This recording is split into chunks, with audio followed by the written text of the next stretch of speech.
Hello everyone, कैसे हैं आप? उम्मीद करता हूँ आपकी तैयारी अच्छे से चल रही होगी। इसी बीच में part 3 Nelson Mandela long walk to freedom को लेकर आपके सामने उपस्थित हूँ। तो देखिए पहला क्वेश्चन क्या है। पहला question, when was the inauguration day? तो याद है आपको इनॉग्रेशन डे कब मनाया जाना था? यस, वो तारीख थी कितनी? 10 मई। और कौन सा ईयर था? 1994। ये देख रहे हैं आप, 10 मई 1994 का वो दिन था और उसी दिन ये इनॉग्रेशन हुआ था। It was a celebration of south Africa first. यह जो सेलिब्रेशन था, सेलिब्रेशन का मतलब महोत्सव, सेलिब्रेशन का मतलब मनाना। ये जो मनाया जा रहा था साउथ अफ्रीका में, वो क्या था? साउथ अफ्रीका जो फर्स्ट डैश गवर्नमेंट। कैसी government? Democratic and non racial government. लोकतांत्रिक और बिना किसी नस्लीय भेदभाव वाली सरकार साउथ अफ्रीका के में आने की खुशी में यह मनाया जा रहा था। How many deputy presidents were elected? कितने डिप्टी प्रेसिडेंट लिए थे? तो याद करिए, पहले थे मिस्टर डी क्लार्क और दूसरे थे थाबो मबेकी। यानी कि कुल 2 लोगों ने उसकी शपथ ली थी उपराष्ट्रपति के रूप में। Why did other countries broke of diplomatic relations? आपको मैंने बताया था कि दुनिया के अन्य देशों के जो लोग थे, दुनिया के अन्य देश जो थे, उन्होंने साउथ अफ्रीका से अपने रिलेशन, अपने कूटनीतिक संबंध को क्यों तोड़ लिया था? Due to the apartheid policy. क्योंकि वहां एक दूसरे को लोग अच्छे तरीके से नहीं मानते थे। गोरे कालों में भेद था, रंग भेद की नीति चल रही थी, इसीलिए एपेथेट सिस्टम के कारण। What change brought international leaders to South Africa?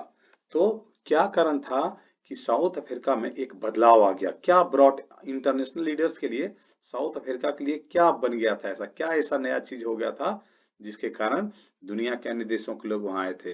तो वह था एंड ऑफ एपेथेट सिस्टम। जो हमारा नस्ल भेदभाव था, वहां रंग भेद की जो नीति चल रही थी, उसकी समाप्ति पर इंटरनेशनल लीडर्स जो है साउथ अफ्रीका की धरती पर आए थे। We thank all of our distinguished international guest. ये देखिए मंडेला साहब कह रहे हैं कि हम अपने अंतर्राष्ट्रीय जितने भी हमारे मेहमान आए हुए हैं, सभी इंपॉर्टेंट हमारे जो मेहमान आए हुए हैं, कहते हैं having come to take possessions with the people of our country. हमारे देश के लोगों के साथ वहां आकर के खड़े हो रहे हैं। What is after all a common victory for? एक जीत है, एक कॉमन विजय है। किसकी कॉमन विजय है? तो जस्टिस की, पीस की और ह्यूमन डिग्निटी की, न्याय की, शांति की और ह्यूमन डिग्निटी की, यानी मानव के इज्जत की। तो इनमें से सारा ही ऑप्शन सही होगा, यानी कि ये वाला ऑप्शन सही है, डी। अगला क्वेश्चन है, what was it that the nation needed to be liberated from? वो कौन सी चीजें थी जिससे देश को आजादी चाहिए थी, साउथ अफ्रीका को आजाद होना था? तो क्या क्या था? पॉवर्टी भी था, जेंडर डिस्क्रिमिनेशन भी था, डेप्रीवेशन भी था। मैंने इन सभी चीजों से आजादी चाहिए थी, इसलिए ऑप्शन डी इसका सही आंसर है। अगला क्वेश्चन है, we have achieved our political emancipation. हम लोगों ने पॉलिटिकल इमेंसिपेशन हासिल कर ली है। What is the meaning of emancipation? तो इमेंसिपेशन का मतलब होता है फ्रीडम फ्रॉम रिस्ट्रिक्शंस। आजादी किससे?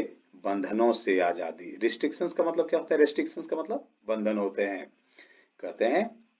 और अगला क्वेश्चन देखिए, the spectacular area of south African jets was display of, क्या था?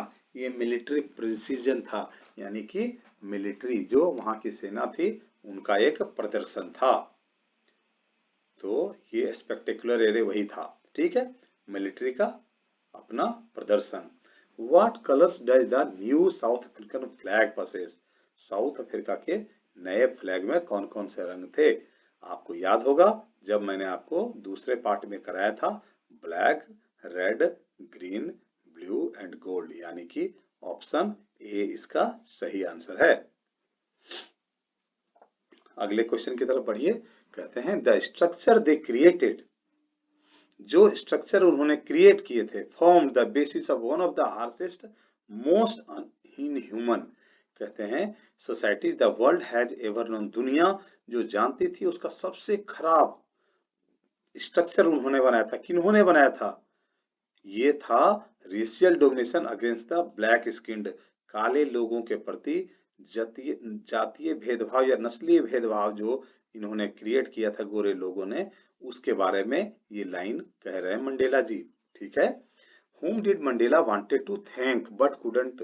मंडेला किनको थैंक क्यों कहना चाहते थे, किनको धन्यवाद कहना चाहते थे, लेकिन कर ना सके?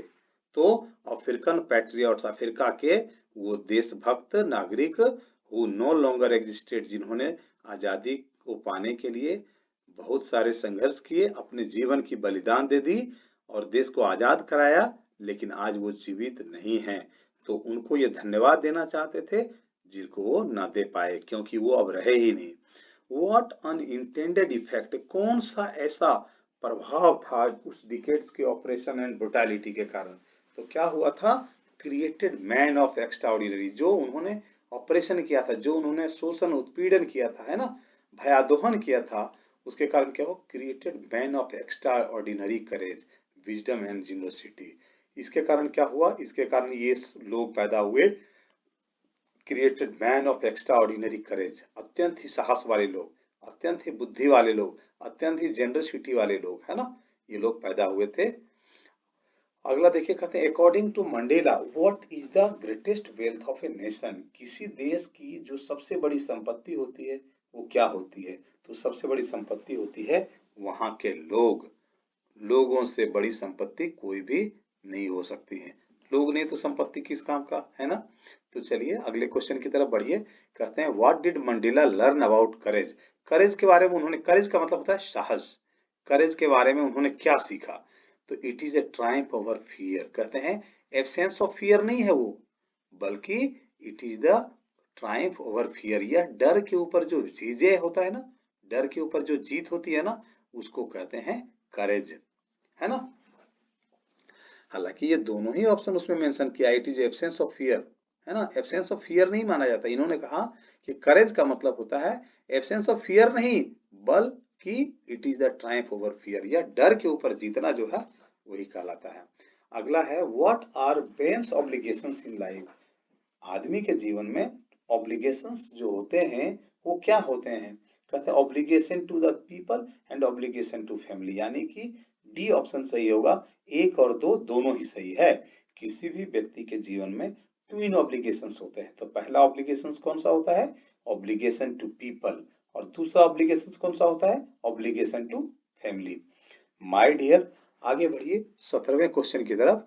कहते हैं why were two national anthem sung? दो नेशनल एंथम क्यों गाए गए थे? जी बिल्कुल गाए गए थे। क्यों गाए गए थे? कहते हैं कि टू इम्प्लाई यूनिटी, एकता को बढ़ाने के लिए, और to mark the end of racial discrimination, की जातीय भेदभाव को, नस्लीय भेदभाव को समाप्त करने के लिए, यानी कि ऑप्शन डी सही होगा, क्योंकि दोनों ही ऑप्शन सही है, एक और दो। तो 1 और 2। चलिए अगले क्वेश्चन में देखिए, कहते हैं व्हाट कम्स मोर नेचुरली? कौन सी ऐसी चीज है जो स्वतः आ जाती है हमारे अंदर मंडेला जी के अकॉर्डिंग? तो वो होती है प्यार, लव जो होता है स्वतः हमारे जीवन में ऑटोमेटिक आ जाती है, जबकि नफरत जो होती है ना उसे सिखाया जाता है। ये जो नफरत देखना, हेट्रेड, इसको सिखाया जाता है ना, जबकि लव को सिखाने की जरूरत नहीं है। अगला देखिए, what realisation did Mandela have of his boyhood freedom? अपने बचपन की जो फ्रीडम थी उसके बारे में उन्होंने क्या रियलाइज किया बाद में? रियलाइजेशन का मतलब होता है अनुभव करना। क्या अनुभव किया जी? उन्होंने अनुभव किया था कि यह तो एक भ्रम है, it is just an illusion. Illusion का मतलब होता है भ्रम। इल्यूजन का मतलब क्या होता है? भ्रम। सिर्फ जो है उनके मन का भ्रम था। अगला क्वेश्चन देखिए, कहते हैं what began Mandela's hunger for freedom? कौन सी ऐसी बात थी जिसने मंडेला के फ्रीडम, हंगर फॉर फ्रीडम को बढ़ा दिया था? कैसे शुरू हो गई थी? The fact that it had already been taken away from him. इस जब उनको यह पता चला कि उनसे उनकी आजादी पहले ही छीनी जा चुकी है, तो ऑप्शन ए इसका सही आंसर होगा। What which part did Mandela join? किस पार्टी को उन्होंने ज्वाइन किया था? आपको याद है ANC, ANC African national Congress. कितनी सीटें जीती थी?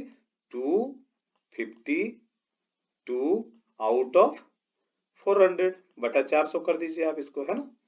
400 में से 252 सीटें जीती थी एएनसी ने।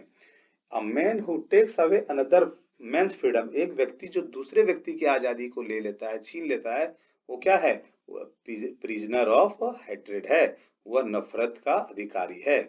ठीक है, अगले क्वेश्चन को देखिए, who according to Mandela is not free, कौन फ्री नहीं है, तो दोनों ही, ऑपरेसर भी और ऑपरेस्ड भी, यानी कि ऑप्शन सी सही होगा। ठीक है, अगला क्वेश्चन देखिए, how did Mandela's hunger for freedom change his life, किस प्रकार से हंगर फॉर फ्रीडम ने मंडेला जी के जीवन को बदल के रख दिया, तो ये सारे ऑप्शन सही हो जाएंगे, यानी कि ऑप्शन डी होगा। अगले क्वेश्चन की तरफ बढ़िए, कहते हैं कि what does depth of operation create, जो डेप्थ ऑफ ऑपरेशन थे उसने क्या क्रिएट किया, क्या बनाया, बनाया man of Heights of character, great characters, Heights of great characters, है ना। उम्मीद करता हूं आपको वीडियो पसंद आई होगी, और अगर पसंद आई है तो आप इस वीडियो को खूब देखें, एक बार, दो बार, तीन बार देखें, सारा क्वेश्चन आपके जुबान पे होनी चाहिए, कोई भी क्वेश्चन आपसे गलत नहीं होना चाहिए। मुझे उम्मीद है कि आपको यह वीडियो पसंद आया है, और अगर पसंद आया है तो आप इसका खूब फायदा उठाइए, है ना, और परीक्षा में एक भी क्वेश्चन आपसे गलत ना होने पाए। तो इसके लिए मैं आपको बहुत बहुत धन्यवाद देता हूं, क्योंकि आपने वीडियो इतने ध्यान से देखा है। Thank you for watching, have a good night to all of you.